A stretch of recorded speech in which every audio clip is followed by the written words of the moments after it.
Come back. लेकिन अभी मैं लोगों के सामने अपनी शादी की बात नहीं लाना चाहती, टीना ने आराम से कहा। फिर उसने अपने चेहरे पर विश्वास भरे भाव लाते हुए बोला, मैं जानती हूँ कि रणविजय की मदद से मैं एक रात में ही स्टार बन सकती हूँ, लेकिन मैं ऐसा नहीं चाहती। मेरी इच्छा है कि दुनिया में लोग मुझे पहले मेरे नाम से जाने, बाद में रणविजय की पत्नी के रूप में। 3 साल पहले मैं मुंबई की टॉप मॉडल थी, अब फिर से मुझे उसी पोजीशन पर पहुंचना है। मैं लोगों को दिखा देना चाहती हूँ कि आखिर टीना कौन है, और मुझे इसके लिए किसी की मदद की जरूरत नहीं है। ऋतिका, अगर तुम मेरे साथ नहीं रहना चाहती तो कोई बात नहीं, तुम जा सकती हो, मैं तुम्हें नहीं रोकूंगी। बल्कि मैं पीजी ग्रुप से भी अच्छी किसी कंपनी में तुम्हारी जॉब लगवा दूंगी। टीना, तुम क्या बकवास कर रही हो? अगर मुझे जाना होता तो मैं कब की जा चुकी होती, लेकिन अब तुम्हारे साथ मैं भी पीजी ग्रुप की बर्बादी देखना चाहती हूँ, ऋतिका ने विश्वास भरे लहजे में कहा। लेकिन क्या तुम अब भी पीजी ग्रुप में ही काम करती रहोगी? तुम्हें क्या लगता है? टीना ने ऋतिका का मन जानने के लिए पूछा। प्रणय पर मैंने जितना यकीन किया था उसने उतना ही मेरा फायदा उठाया है। अब चाहे जो हो जाए, मैं उसे सबक सिखा कर रहूंगी। जैसे ही टीना ने ये बात कही, ऋतिका के चेहरे पर हंसी आ गई। फिर उसने अपनी हंसी रोकते हुए कहा, पता है टीना, मैं तुम्हारे साथ इतने सालों से हूं, लेकिन आज तक मुझे ये लगता था कि तुम बहुत सीधी हो, किसी का कुछ नहीं कर सकती। लेकिन वाकई में आज तुम्हें इस रूप में देखकर मुझे बहुत खुशी हो रही है। अच्छा, अब ये बताओ कि आगे क्या प्लान है? वीडियो अब रिलीज कर दूं? नहीं, अभी स्पोक्स पर्सन की डील हो जाने दो। एक बार जब लोगों को ये लगने लग जाए ना कि जिस चीज पर मेरा हक है वो यूसुफा के पास है, तो फिर यूसुफा के फैंस को भी उससे नफरत होनी शुरू हो जाएगी। ठीक उसी समय तुम वीडियो भी रिलीज कर देना। ऋतिका, अब तुम्हें थोड़ी मेहनत करनी होगी। ग्राउंड स्टार शो के वीडियो को थोड़ा एडिट करना होगा और फिर उसे ऑनलाइन पोस्ट करना होगा। ठीक है, कोई बात नहीं, ये सब मुझ पे छोड़ दो। टीना का प्लान सुनकर ऋतिका के चेहरे की खुशी देखी जा सकती थी। दूसरी तरफ टीना का बदला हुआ रूप उसकी खुशी को और ज्यादा बढ़ा रहा था। उसने कभी उम्मीद भी नहीं की थी कि टीना कभी इतनी स्ट्रांग हो सकती है। उन दोनों की बातें खत्म होने के बाद टीना ने रणविजय के आदमी से ऋतिका को सुरक्षित घर छोड़ने का ऑर्डर दिया।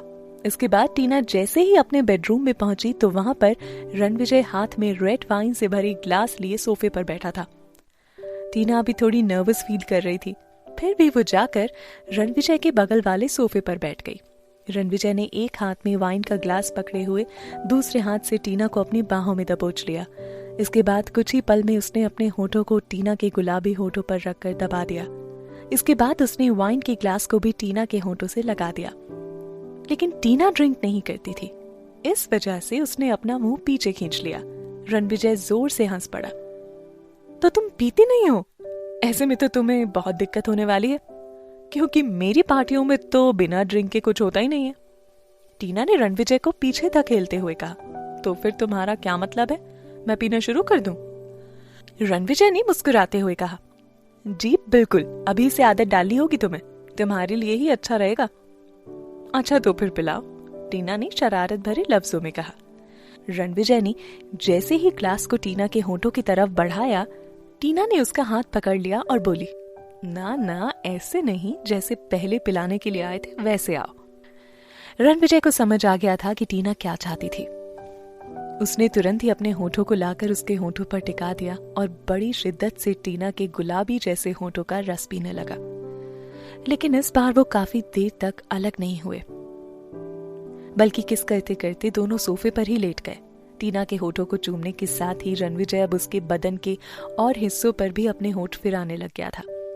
रणविजय का एक एक किस टीना के बदन में गुदगुदी फैला रहा था। आज से पहले कभी भी टीना ने इतनी वासना का अनुभव नहीं किया था।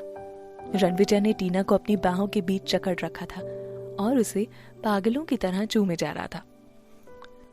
बेबी प्लीज बेड पर चलो ना, यहाँ सोफे पर नहीं, टीना ने वासना से भरी बिल्कुल धीमी आवाज में कहा। जैसे ही रणविजय के कानों में टीना की आवाज गई, उसने तुरंत ही टीना को अपनी गोद में उठा लिया, फिर बाथरूम में ले जाकर उसे बाथटब में लिटा दिया। ये क्या है, यहाँ क्यों आए? टीना ने पूछा। रणविजय ने टीना को बाथटब में लिटाने के बाद खुद को टॉवल से लपेट लिया। टीना, पहले मैं तुम्हारे दिल में अपनी जगह बनाना चाहता हूँ। जब मैं तुम्हारे दिल में जगह बना लूंगा तब मैं तुमसे नजरें मिलाकर ये सब कर पाऊंगा। तुम मुझे पसंद नहीं करती क्या? अभी मतलब तुम्हें मुझ पर भरोसा नहीं है क्या?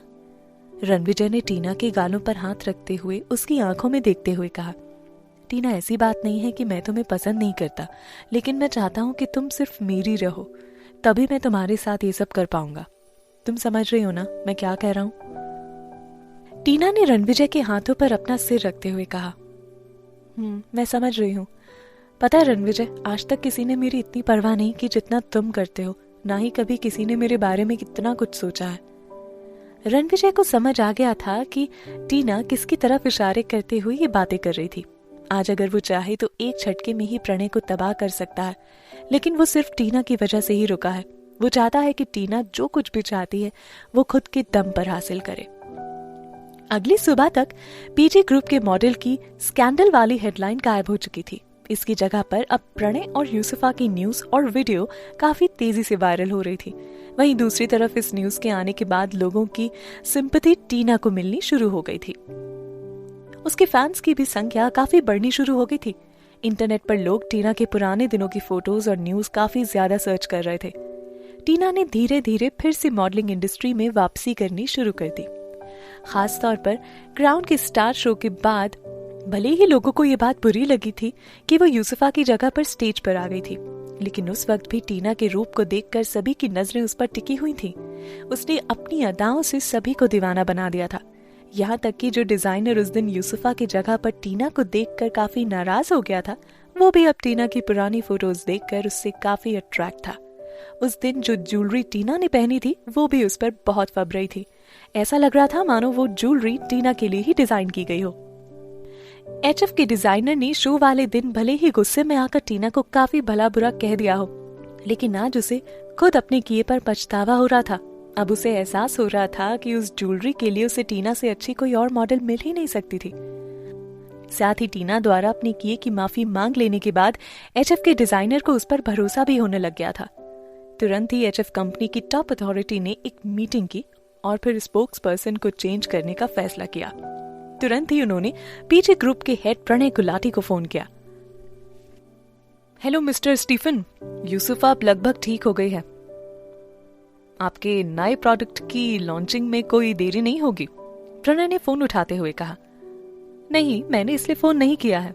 एक्चुअली प्रणय, हम अब अपना स्पोक्स पर्सन चेंज करना चाहते हैं। अब हमने यूसुफा की जगह टीना को स्पोक्स पर्सन बनाने का फैसला किया है। एचएफ के अधिकारी ने प्रॉपरली इंग्लिश लैंग्वेज में कहा। यह सुनकर प्रणय के होश उड़ गए। उसे समझ नहीं आ रहा था कि वो इस पर कैसे रिएक्ट करे। नहीं सर, मुझे नहीं लगता कि आप सही कर रहे हैं। यूसुफा आपकी ज्वेलरी के लिए परफेक्ट है। अभी तक हमारा कॉन्ट्रैक्ट साइन नहीं हुआ है। अगर आप यूसुफा की जगह पर टीना को नहीं ला सकते हैं तो हमें ये कॉन्ट्रैक्ट कैंसिल करना पड़ेगा और फिर हम किसी दूसरी कंपनी से ये कॉन्ट्रैक्ट कर लेंगे। हमारे पास यूसुफा से अच्छी दूसरी मॉडल भी है, प्रणय ने उसे समझाते हुए कहा। लेकिन हमें सिर्फ टीना चाहिए, हमारे पास कोई और ऑप्शन नहीं है, स्टीफन ने कहा। अब प्रणय के पास उसकी बात मानने के अलावा कोई और चारा नहीं था। हालांकि इसी डील पर ही यूसुफा के टॉप 10 मॉडल का अवार्ड भी डिपेंड था, लेकिन अब ये डील टीना को मिलने से यूसुफा का टॉप 10 मॉडल का अवार्ड भी उसके हाथ से निकल गया। किसने सोचा था कि टीना फिर से कभी मॉडलिंग इंडस्ट्री में इतनी जोरदार वापसी करेगी? जब यूसुफा को इसके बारे में पता चलेगा तो वो गुस्से से पागल हो जाएगी। रितिका को जैसे ही इसके बारे में खबर हुई वो अपनी एक्साइटमेंट को कंट्रोल ही नहीं कर पाई थी। उसने तुरंत ही टीना को कॉल किया। टीना टीना टीना, अब तुम्हें सुपर मॉडल बनने से ना कोई नहीं रोक सकता। पता है, एचएफ ने खुद तुम्हें अपना स्पोक्स पर्सन चुना है। ये सुनकर टीना ने कोई ज्यादा रिएक्ट नहीं किया। उसने रितिका से कहा, अभी इतनी खुशी मत मनाओ रितिका, यूसुफा इतनी आसानी से हार मानने वाली नहीं है, वो कुछ ना कुछ जरूर करेगी। टीना का दिमाग अभी इसी तरफ घूम रहा था कि आखिर यूसुफा आगे क्या चाल चल सकती है।